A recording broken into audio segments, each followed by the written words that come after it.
Welcome to our program on Kardec Radio.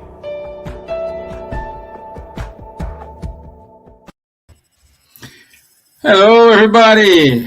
Tuesday, and Wanderley is here with us. That's good. Good thing. Good thing. Nobody left me alone here because last week I was by myself here. If not the guys here to help me with questions, with comments. But anyway, good to have you all here. It's Tuesday. I know for our friends in the US, we are back to the standard time of our show. You already lost 1 hour. Hey, Bruce, how are you, my friend? So today's topic is chapter 11, items 8 to 11, 10, 11. Let's see how we can get there. And it's a wonderful topic, full of things to talk, full of things to discuss, which is the law of love and selfishness. So there are a lot of comments insane here. But anyway, before I see people are joining us, let's do our initial prayer. So let's calm down. Let's lift up our mind, our hearts, asking for the superior spirits to enlighten ourselves in order to transmit the correct message. Also guide our brothers and sisters who are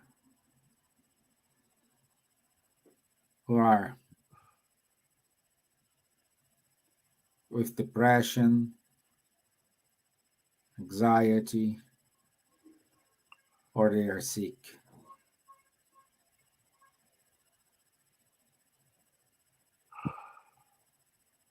So be it.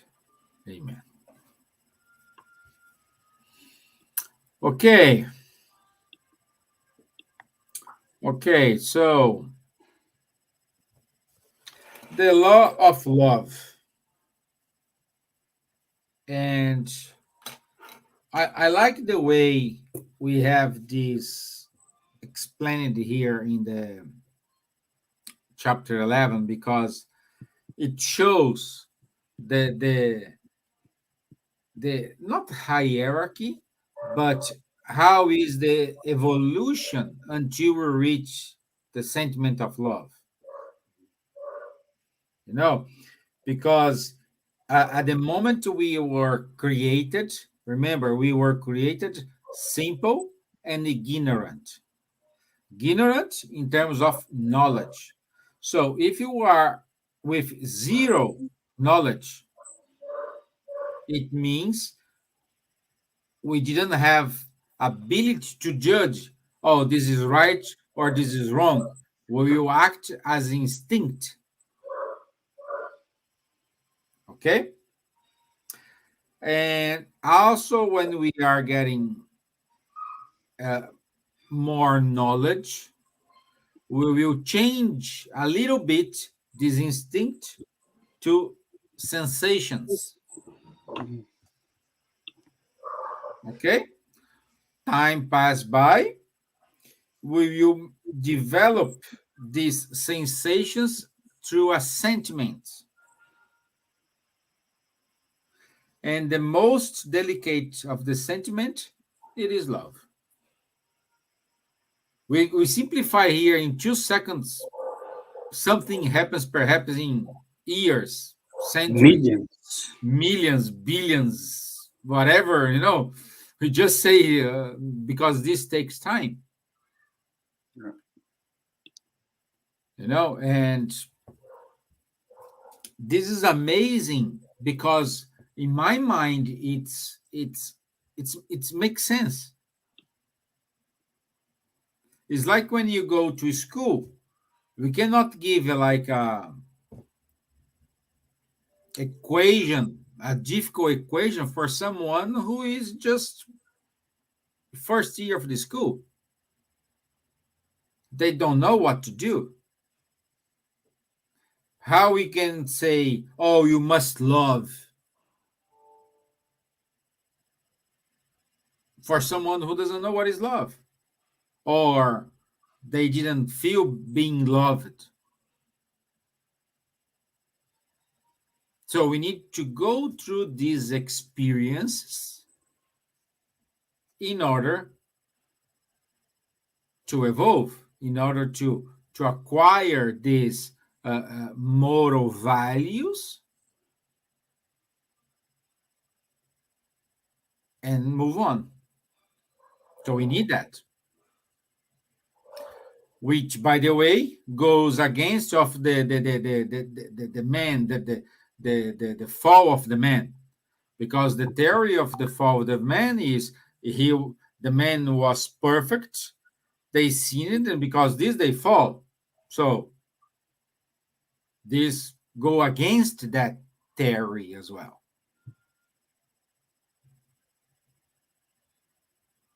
Okay, so once we learn how to love, you still have like different phases, like today we used to say the closest love we have is a love from a mom to their son, their daughter. So we need to have that sentiment against everyone, not just towards our family or towards our friends or toward our daughter and son, our siblings. You see, we need to transform this love, which is easy. I know we have many conflicts in the family, but it's easy to say to your brother, I love you. It's easy to say to your mom, oh, I love you. But it's easy to say to someone, just open your door and say to the first person who passes on the street, say, hey, I love you. We need to reach that point. Okay, Wanderley, with this introduction. No, Steve, I agree with everything that you said. But as you said, also, it's quite easy to love someone that looked after us, like our mom, for 9 months in their wound, who gave to us food and clothing and stuff like this. But I'm going to go even further.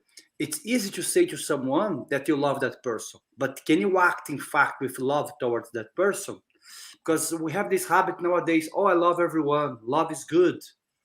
But can you really love someone when that person does something against you? Or when that person disagree with you? When I'm talking about disagreements, I'm not talking about something quite small. I'm talking about something huge. Because in life, sometimes we have small things, but sometimes we have big things, which perhaps once we face this, what the first thing we do, we say, okay, I care about you, but stay away from me. Love is not that. Love is when you give everything that you have, even if that person believes in something different than you, even if that person goes against what you think is the most valuable thing, because you know that that person, it's in their own time. That's why when Jesus was on earth, he didn't have. I mean, of course, we have some parts in the Bible, like when Jesus goes to the temple, where he goes and he fights against those who were selling at the church. But there we have to understand that even in that time that Jesus raised his voice a little bit, he wasn't really going against that people, because he knew that they are in that level. But what did he do? He tried to teach something to them. He tried to give to them a different point of view, even though he knew that they weren't ready. So Jesus was the one who was able to love us in general, because he gave everything he could have given to us. even knowing that we weren't ready for it. That's why I always say that the Jesus teachings, it's something that wasn't for the apostles, that wasn't for the people who were maybe here in the gospel according to Spiritism, to Lazarus, to Emmanuel, who is giving a message here to us. It's to people maybe in 1,000 years, maybe in 2,000 years, because his teachings are very, very deep. But as we have here a message at the beginning, in the end of this part here, it says that once we look back to ourselves when we were behind, be sure about something. We are 100 times better than we were. So the love, as Stevan said, takes time. And we cannot simply say to ourselves, oh, I'm not good because I'm not able to love like Jesus did. I'm not good enough because I'm not able to do what the apostles they did, or people who were maybe in our time, not in our time, but who lived closer to us, like Oscar Schindler, for example, like an Irish priest who saved hundreds of thousands of lives of British soldiers. So these people in history, they gave everything to those, even if they didn't know that. But each one of us, we are in a different stage. So one key aspect here to understand love is not what we say, it's not the beautiful words, it's reincarnation. Mm-hmm. Because once you understand the process of reincarnation, you know that maybe you had a problem. Let's say I had a problem with Stevan, and we had serious problems in the previous life. So what life does? He said, okay, Wanderley, you're not able to love Stevan because from your own will, I'm going to prepare a situation. What the word will do, the good spirits.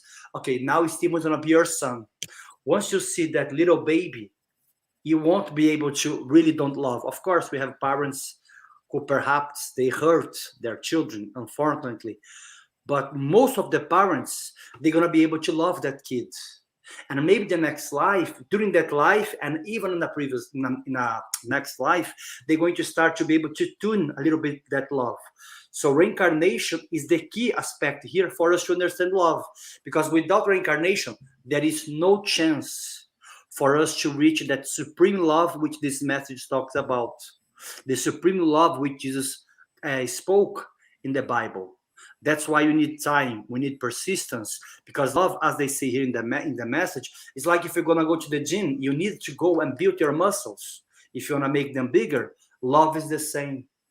You need each day, you need to be aware of each situation that life is giving to you and try to practice love as much as you can.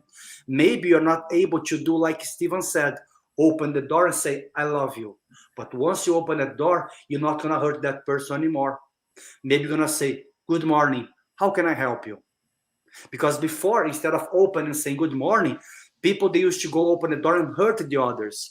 And maybe in a few years' time, you're going to be able to open the door and give to that person a good word, or maybe to give some material means that that person needs, perhaps a piece of bread in some countries. So we need time to develop it. And reincarnation here, I believe, is the key aspect. What do you think, Stevan? Perfect. Well said. That's exactly what it is. And also, Bruce gave a comment here saying, I believe that when we reach the end of this human earthly life, there is only one thing that will matter: how much we have loved. That's it. And you're absolutely correct, Bruce. But the problem is how much we have loved, not just our close friends, how much we have loved the others, let's say the third party. Yeah. That's the problem, because again, like Wanderley said and I said, it's easy to love. It's easy to say, Wanderley, I love you. He's my friend. But, and towards, perhaps you are working and someone's trying to get your place, how are you going to say I love you to that person? Or if your boss is trying to destroy your life in the company, you know? Exactly. How are you going to say, hey, oh, you screw me up, I love you? You know? So that's the point. And I know we will, unfortunately, our sentiments are too far to do it. But if you finish this life here, and at least you do not carry with you that sentiment of revenge, the sentiment of selfishness, sentiment of pride, sentiment of vengeance, we did our job. Let's use the example. Your boss is trying to kill your path in your career in the company. And at the end, you need to leave the company because he succeeded his endeavor and everything, but you don't carry any bad feelings towards that person. Happy days. You cannot say, I love you.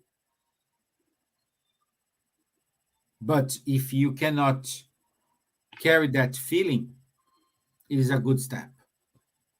It is difficult. What I'm saying here is very difficult to do. I don't know. Perhaps this boss is doing a big favor for you. You just find another job with more pay, more money, more benefits, more all the things. So he said, wow, I didn't know we have all this. Oh, I need to ring him and say, hey, thank you. You did the best thing for me. But how to do it? When he didn't do, when you are unemployed for 5 years, you don't know how to support your family. So that's the problem.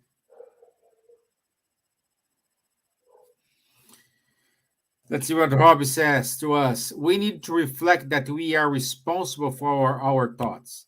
They are one if the few things we are in control of. Exactly, Robbie. We are responsible for our own thoughts. But again, Wanderley and I already said here, forgiving is not forget. Yeah. You will never forget. But when we remember that situation, we don't need to bring that emotion back. You won't forget. Full stop. You won't forget. But you don't need to bring that heavy feelings, you don't need to do it. And how to do it? What Robbie said. We are in control of our thoughts. When these thoughts come up to our mind, we needed to do something in order to thinking about something different. And what you have to do. I know Wanderley goes to the gym. He goes there, does push-ups, a lot of these things, he forgets everything, But you guys, what do? You go to park, listen to music, hang out with friends. It's up to you. You need to know yourself. You know your limits. And then we go back what Robbie said here. In order to love, you need to know yourself. You need to know your limits. You need to know, I go up to here because beyond that point, I am entering a unknown world. I am not responsible for my acts. I am not responsible for my thoughts. So it's like drinking. If you drink 1 or 2 glasses, you are still okay, fine. But I know people with just 1 glass, that person lose control. So they cannot drink. So we are going back to put the fingers pointing out to ourselves because it's us. We are the ones responsible for our happiness or for our unhappiness. It's our choice. You want to see the cup half full or half empty? It's up to you. Steven, just before we go, on the comment of Bruce, it's quite nice because even here in the Gospel according to Spiritism, I think it's item 9 here, we have this, where the spirits of, who is saying Fenelon, he says quite clear what Rob said, what Bruce said to us. On more highly evolved words, it's the mutual love that harmonizes and guides the advance of the spirits who inhabit them. And in your planet, destined for impending progress due to the social transformation, we will see its inhabitants practice its sublime law in the reflection of divinity. So what he's saying to us, if you want to go to that places, love is the key. Love is the, is the coin, But, the password. Here, love is the password. Yeah, it's the password, But here we are in this time where the social transformation of Earth, and that with Kardec, the spirit of Arago, I think it's Arago, the correct pronunciation. He says the same. The social transformations that Earth is going through at the moment, these social transformations are necessary to us in order to appreciate love and feel love even more. Because as we said so many times here on our speech, we say, okay, I'm going to be asking God for patience. So if you are doing this, do not expect God to give you an island with coconut water, with fish, and no one to come to you and say, hey, you are late. Where is the Excel, or where is the deadline? Whatever. Your boss might ask you, like Stevan knows, because Stevan just came here 2 minutes before we start. So Steve is always busy.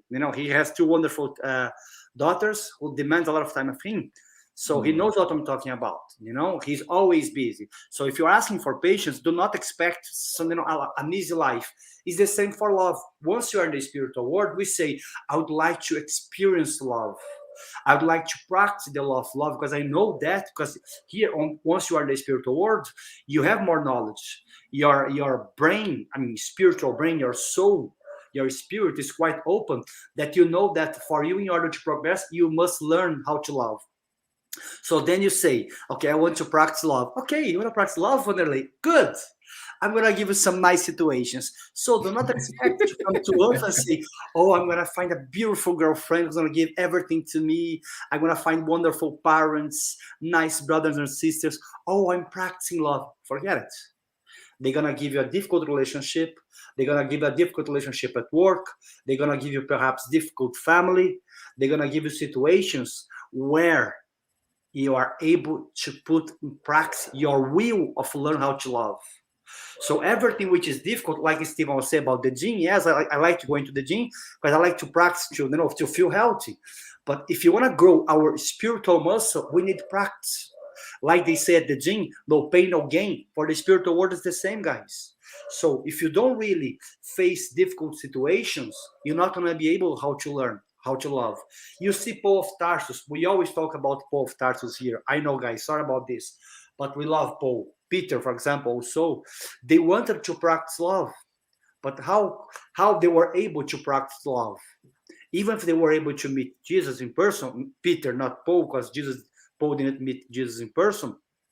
He met Maria, his mother, Mary, his mother, and the apostles. But what they had in their life, difficult situations. Peter used to be, put in jail several times in Rome when Nero was alive, by Nero and the Roman Empire.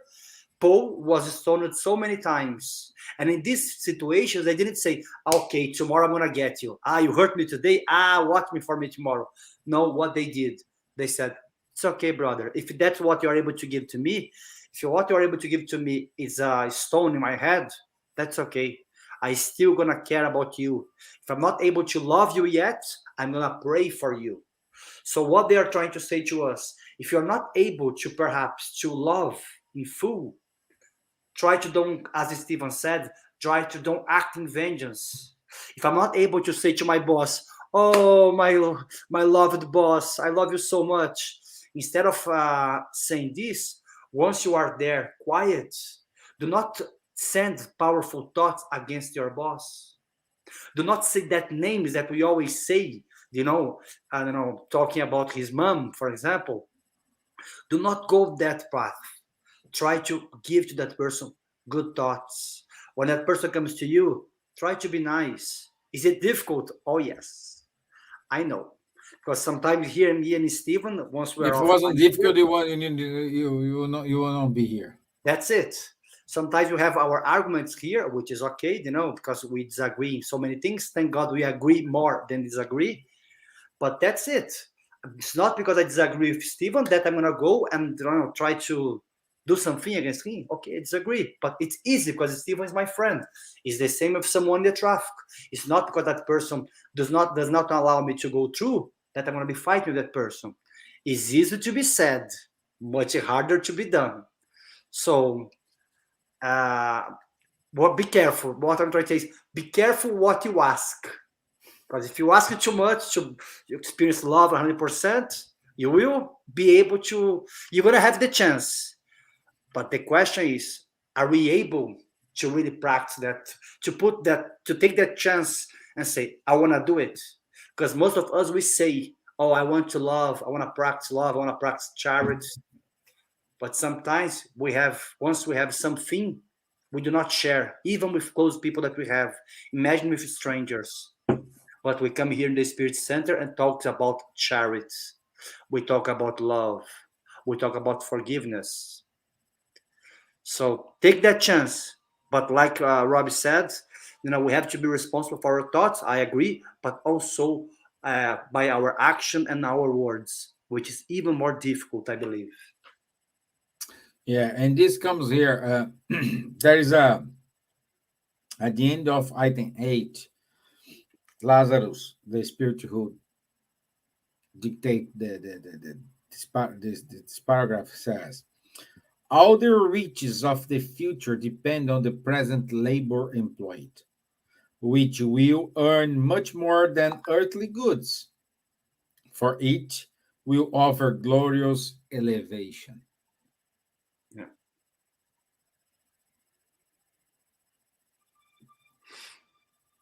Bruce says here, quote by St. Paul,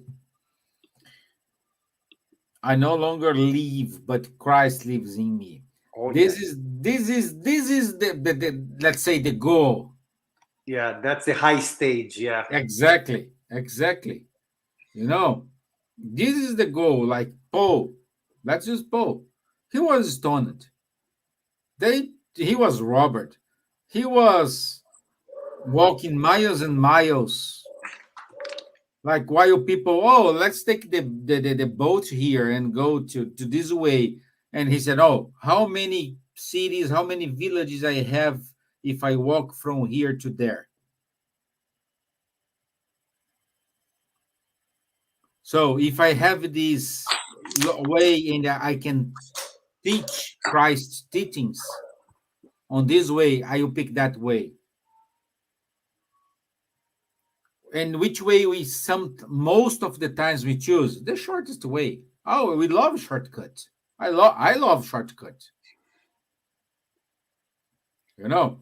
I love shortcuts.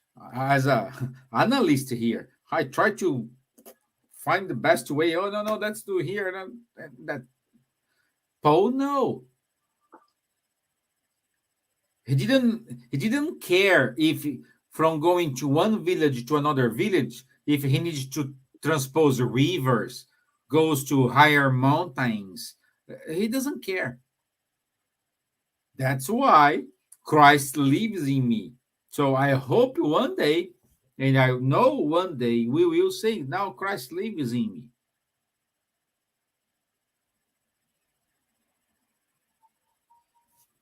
So, let's, for example, with these virtual meetings, now we are used to have the virtual meetings. It's convenient because We are at home. We don't need to travel to somewhere. We don't need to go to there or their place. Great, perfect. The spirit centers now, who are allowed to have presential meetings, they are having difficulties. Why? Because the workers, oh, we did the job while I am home. I want to stay home. So I seen a lot of people complaining that many of the workers, they don't want to return to So yeah. presential meetings because they want still making virtual meetings. They are wrong. No, they are not wrong. But unfortunately, when we talk about giving a healing to someone, most of the people, they want to go to the spirit center, sit in the chair, see the healer in front of them. They don't believe, okay, I will pray for you and we will send good vibrations. So it all depends how is convenient. We need to stop to make this convenient and let's do the job. And let me see here one more.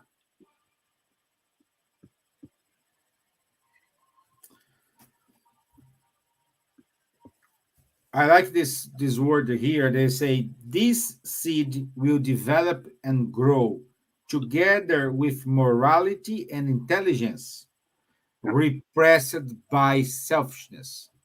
So we are the point in which we don't know. When we say here, hey, you need to love, Wanderley, you need to love yourself first. What's the difference between I'm loving myself from selfishness? Is a tiny difference here. And I this is personal opinion. We still are tricky to know the boundaries between self-love and selfishness. We're still fighting with these two guys here in order to know which one prevails the order. You know? Steven, I like your comments because we have to understand that I agree with you that we are like we have a timeline here which divides. And what do we see nowadays, for example, on social media? People saying to you, "Oh, you have to be nice for yourself. You have to be good for yourself. You have to treat yourself well. Go and buy that bottle of champagne. Treat yourself nice. Buy that nice dress. Buy that nice shoes." So the world that we live in nowadays, it's an invitation to us to only look to ourselves. I understand that perhaps we had for some centuries, especially in Europe, throughout Catholic religion. Again, we are not judging here, guys. Please believe me. But some people they deny themselves because of the church, because perhaps they understood Jesus' words wrongly. You know, because Jesus never said, okay, you must suffer. No, he didn't say that. You know, but we understood that we have to, give everything to the others. Once he said, go and help the poor in the street, but he didn't really mention give everything to them. Of course, he used some words like this, but perhaps we should have tried to use our mind, our knowledge, like Stevan said, to try to understand properly. What I'm trying to say is like this. Nowadays, we come from this side, and now we come to this extreme here, where everything's for me, and I don't care about the others. And we are living this time nowadays. And I agree with Stevan. If we have to be careful, because otherwise, like Emmanuel said to us here, that what holds Earth to going in the growing in hierarchy of the worlds, it's selfishness. So we have to understand that as long as we keep selfish, we still keeping ourselves in the most selfishness way, we're not going to progress. We're not going to be able to see love and peace on the streets. We're not going to be able to agree with each other. Because once I think that my point of view is the correct one, once I think everything's for me, I don't care about the other most of the time. Yes, we have to look after ourselves. Of course we do. But as Stevan said, be careful. Because we are losing the hand here. We are losing the time instead of progressing ourselves, especially in the time that we are now, as we talk about the planetary transition. Whoever is really having selfishness deep in their heart, they're not going to be able to really to keep progressing on Earth. So Earth is changing because people are changing. So most of the people nowadays, they are less selfishness than before. So we have to try to keep in this progress. And like Emmanuel said here to us, it's the negation of charity and consequently the greatest obstacle of human happiness. So selfishness is the negation of charity, is the completely opposite, and is the greatest obstacle to the human happiness. So once we get this, that if I'm being selfishness, there is no way of me to progressing. Because there is no outside, like we saw that with the coronavirus. People before, they used to say, oh, I can go on the streets and close the door of my car. I can go and live in a safe place and close my doors. With the COVID, there is no way. So if in rich countries, they don't want to help the poor countries in order to get their vaccine, we're not going to be able to be safe 100%. So there is no chance of us just thinking about ourselves anymore. We have to be helping the others. We have to leave this selfishness behind. Otherwise, we're going to be stuck. We're going to still keep, in the same way, in the same circle. That's why Emmanuel, and by the way, this Emmanuel here is the same Emmanuel of Chico Xavier. He's the one who gives the message to us here in the Gospel according to Spiritism. So we have to be able to leave that behind, even though it's not easy. And I just remember, because I think last week or 2 weeks ago, I read a comment that the Elon Musk, the guy from Tesla, he said he made a comment towards the Secretary of United Nations. Because the Secretary of United Nations says, in order to stop with the starvation in the world, they need like $6 billion. And he said to him, prove to me that 6 billion finish the starvation in the world. If you prove you are right, I will give you the money. He has over 30 billion, so 6 billion for him is nothing. It's like, you go, Wanderley, give me 6 years there. But the point is, we have someone here. By the way, guys, I'm not judging who's right, who's wrong here. I'm just saying we reach a point, if stopping the starvation is a real intention, or there are more selfishness because the starvation creates a lot of things behind it, and we will make people donating and create, or this starvation, it is a business. We don't know here. So this kind of selfishness, it's what we're talking about here. We have someone saying, 6 billion, we'll finish that. Okay, there's no problem anymore. Here's the money. I made some wrong calculation here. It's not 6, it's 10. Or no, we don't go. I don't know.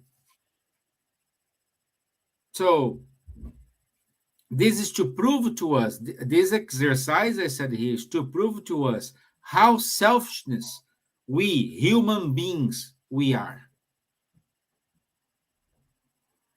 Because instead of stopping something, we are trying to give, oh no, it's not 6, it's 7 now. Oh, I needed this. Oh, I forgot that country. Oh, I have some barriers to face here, and perhaps we need to.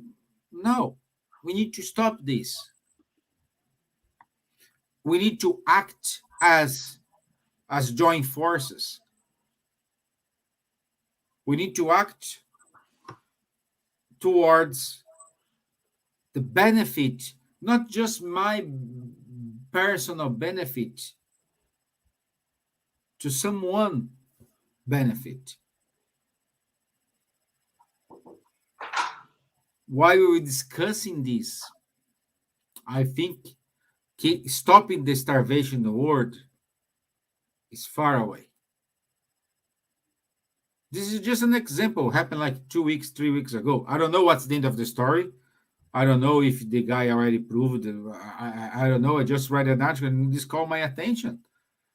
And I thought with myself, now, let's see. It comes with that story. Oh, I am not happy yet. Remember that story from Wanderley? I am not happy yet, but if I have a job, I will be happy. And then you got a job. Are you happy? Not really, but I will be very happy if I have a car now. Then you got a car. Are you happy?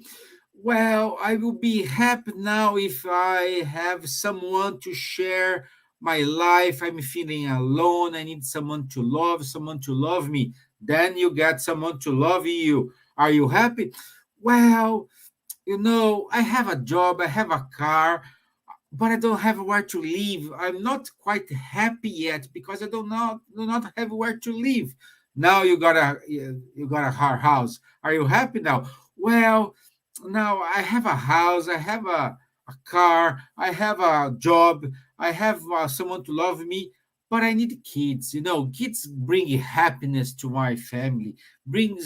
Kids brings joy. Kids bring all this, and then you have kids. Are you happy? So you never say no. I am happy now. And this was provoked by why? Selfishness.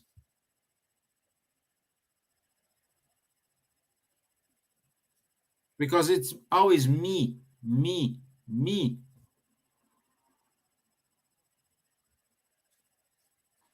Yeah, Steve, I think once we start to learn a little bit of how to share certain things in life, as you said, we're going to be able to progress a little bit more.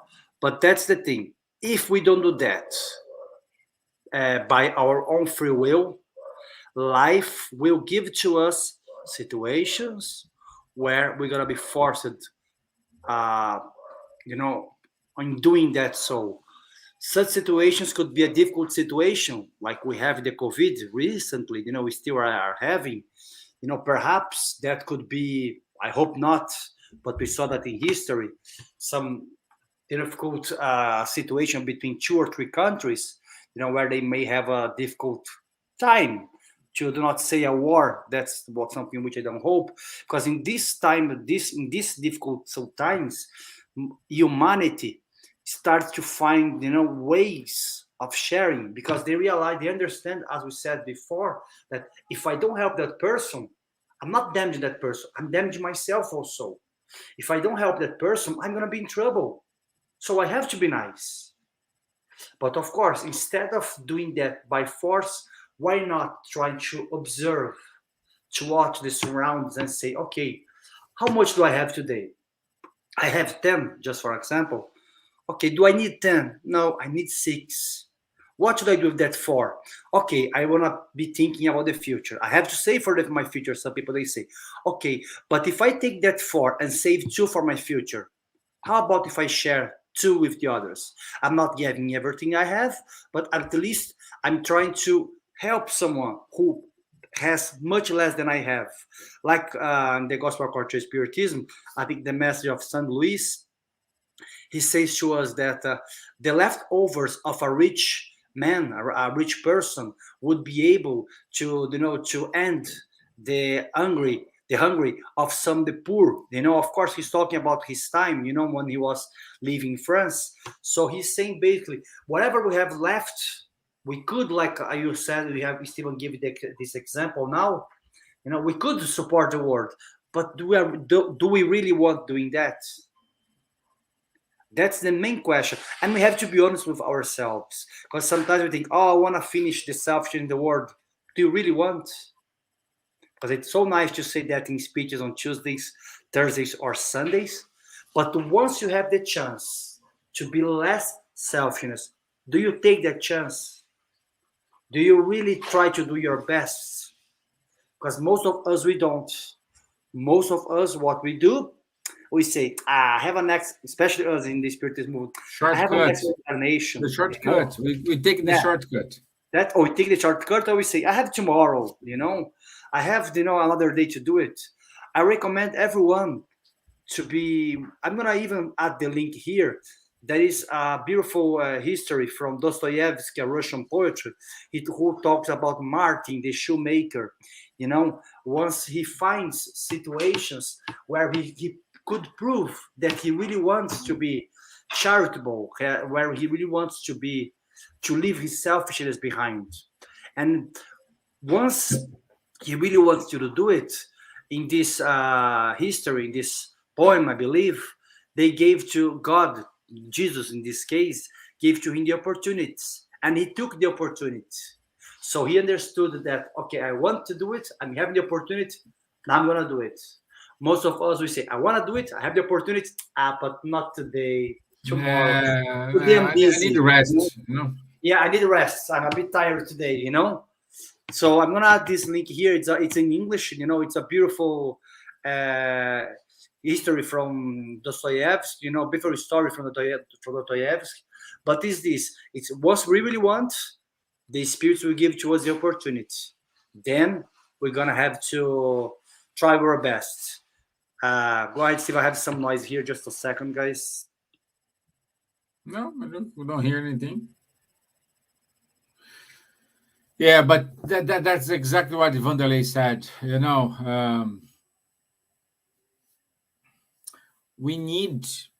They needed help now. We needed to act now. It's not tomorrow or 2 hours later.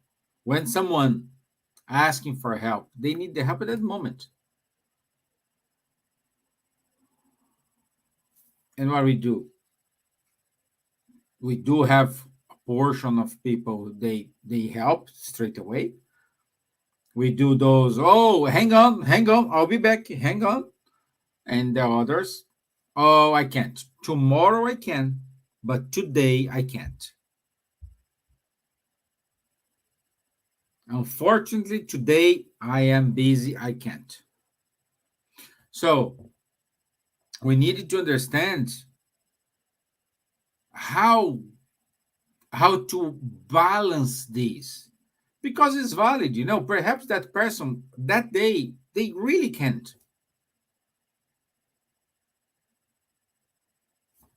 We just need to find out the balance between this selfishness from this self-love.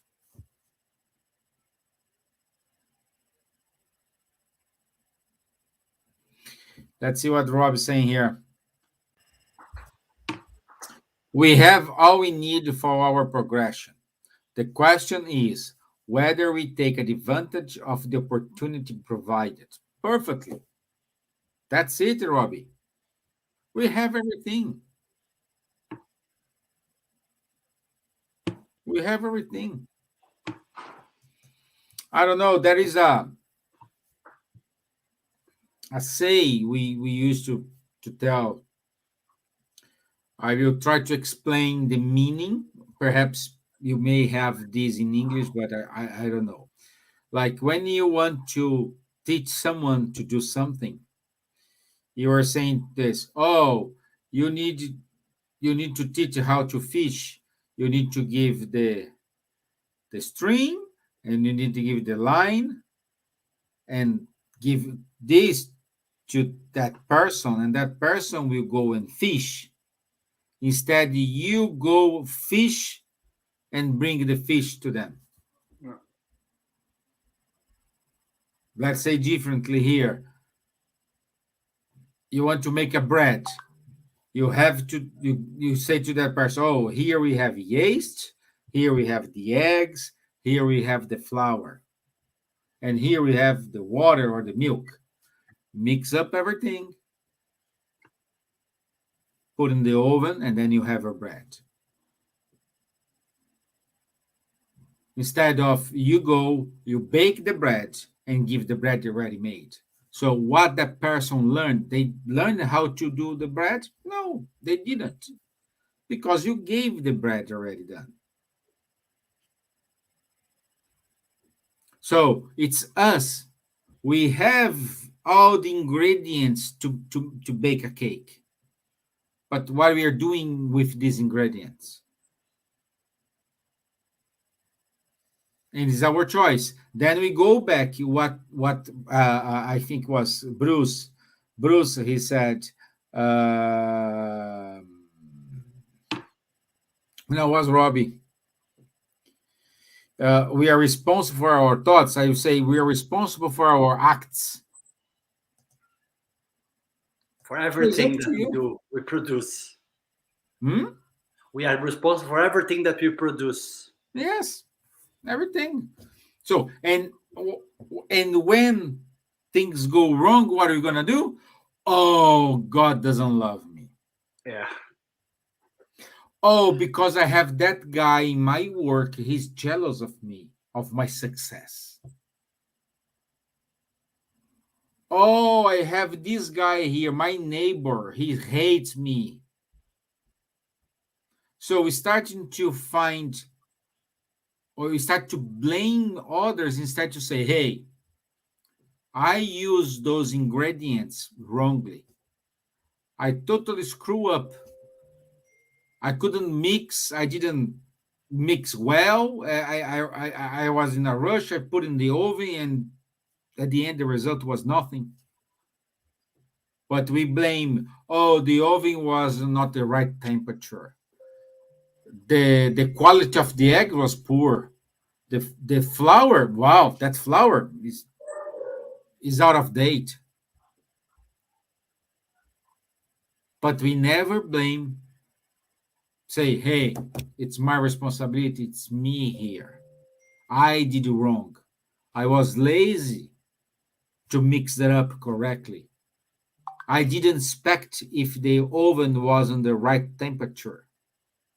I didn't wait the yeast make the dough grow.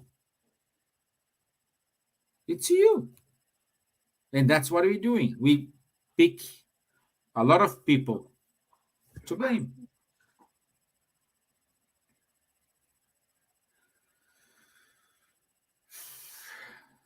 So, any more thing? Any more? No, it says enough, you know. But listen, maybe here, just like what Emmanuel says here in this his message, when he talks, he makes he remembers Pilatus or Pilate. When the Pilate, he knew that Jesus was a good man, he was a righteous Yeah. man.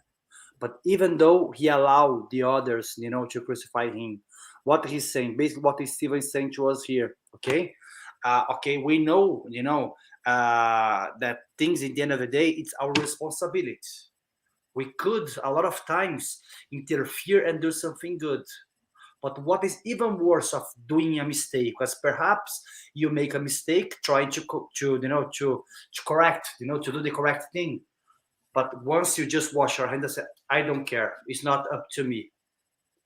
So be careful, because if you do like this, if you start to act in this selfish way, where you start to don't care, it's not my problem, What does that have to do with me? We are putting ourselves in a difficult position because you know that what's correct and wrong in this case, but even though you don't care. So I'd say Pilate, he did that. He knew, but even he said, okay, that's not up to me, so do whatever you want. So take your life, take the responsibility of your life. Do not just cross your arms and say, I don't care. There is nothing related here to me. Everything is related to us. And once you think about selfishness, it comes back even stronger because everything, as Stevan said, it's a consequence of us. Our world, it's surrounded by our choices, by our thoughts, by our actions. Of course, there are those who perhaps wants to hurt us, but that's not our problem. It's their problem. There are those who don't care about anything, but it's up to them. They can do whatever they want. But what we're gonna be doing? That's the key aspect that we have to remember about Pilate here.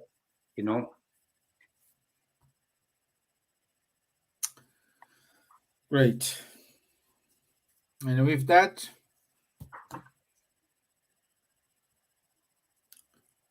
I was saying here to us, it is our responsibility, our duty. We will reap what we sow. This is the law. That's it. That's it, my friends. That's it. Stop. Try to seek someone to blame and try to look more close to you. No, or even though don't put yourselves in a bad situation. Screw up. That's it. Okay, let's do it. Let's do again differently. Because don't forget, definition of madness is doing the same thing at the same time and always expecting different results. Albert Einstein. This is the definition of madness. So if you screw up, do again, but differently. If you screw up, do again, differently. Until you get it. In other words, always try. Always.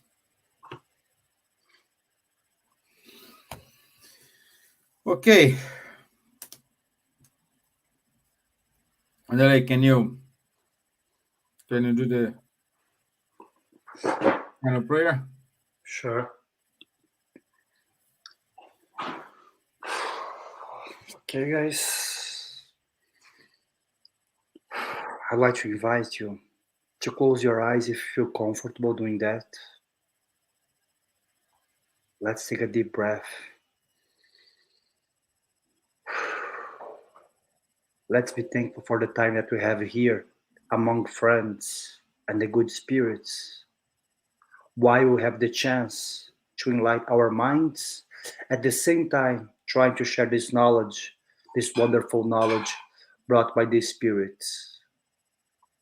Let's be thankful also for all the goodness, the good things that we have in life, but also let's be thankful for the challenge, because in fact, they are the ones who perhaps will teach us the most precious lessons in life.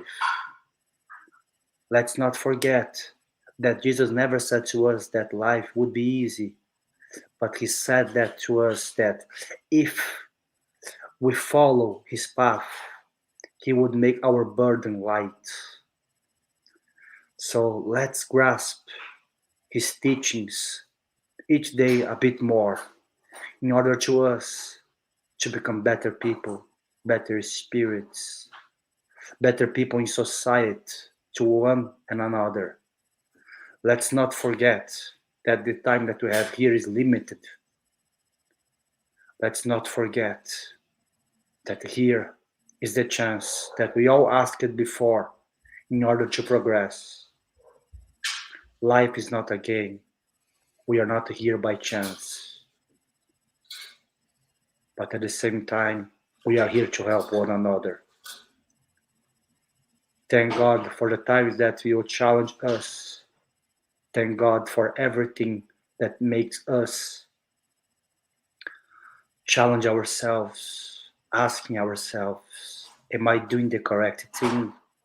Because once we start to doubt ourselves, is the time when the good spirits, they bring to us a different way of thinking.